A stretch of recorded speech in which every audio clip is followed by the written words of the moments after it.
ये गाजा है, या शायद जो कभी गाजा हुआ करता था। खंडर इमारतें, धुएं का गुब्बार और इन मलबों के बीच सिसकती जिंदगियां। यहाँ हर चेहरा एक कहानी है, हर आंख में दर्द का एक समुंदर है। आज हम आपको ऐसी ही एक कहानी बताने जा रहे हैं, गाजा में रहने वाली एक माँ की कहानी, जो अपनी 3 मासूम बेटियों के साथ एक टूटे हुए मकान के बेसमेंट में छिपी है। जख्मों से कराहते हुए उसकी जुबान पर सिर्फ एक ही बात है, लगता है हमारी कब्र यही बन जाएगी, हम मर जाएंगे पर अपनी जमीन नहीं छोड़ेंगे। हालांकि ये कहानी सिर्फ एक माँ की नहीं बल्कि गाजा के हर उस इंसान की है जिसकी दुनिया 7 अक्टूबर 2023 के बाद हमेशा के लिए बदल गई। हमास के हमले के जवाब में इजराइल का कहर ऐसा बरपा कि गाजा के स्वास्थ्य मंत्रालय के मुताबिक अब तक 65,000 से ज्यादा फिलिस्तीनी अपनी जान गंवा चुके हैं। हमले का वो मनहूस दिन इस परिवार के लिए कयामत बनकर आया।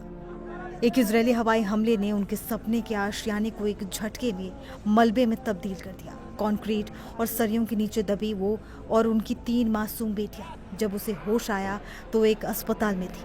कंधे, पीठ और पैर बुरी तरह जख्मी थे। पास में लेटी उसकी छोटी बेटी के सिर में फ्रैक्चर था। मुसीबतें यही खत्म नहीं हुई। इजरायली सैनिकों ने अस्पताल में छापा मारा और उसके पत्रकार पति को हमास से जुड़े होने के शक में गिरफ्तार कर लिया।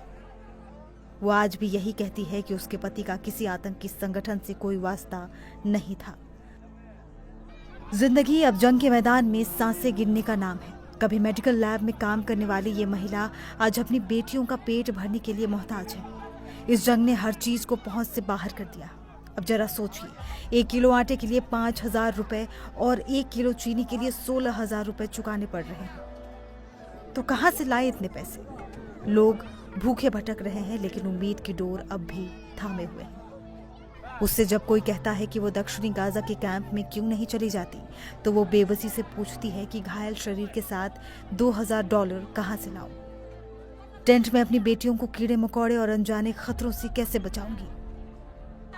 अब तक वो 11 बार अपना ठिकाना बदल चुकी है, लेकिन मौत का साया हर जगह पीछा करता है। जब भी आसमान में ड्रोन की आवाज गूंजती है या कहीं एक बम गिरता है तो उसकी सांसें थम जाती है। ये सिर्फ एक परिवार की कहानी नहीं, बल्कि उस हर इंसान की कहानी है जिसके 10 साल की बचत, सपने और भविष्य सब कुछ इस जंग के मलबे में दफन हो चुका है। लोग टूटे हैं, लेकिन हिम्मत अब भी बाकी है। जैसा कि उस माँ ने कहा, शायद मेरी और मेरी बेटियों की कब्र यही बनेगी, लेकिन हम कहीं नहीं जाएंगे।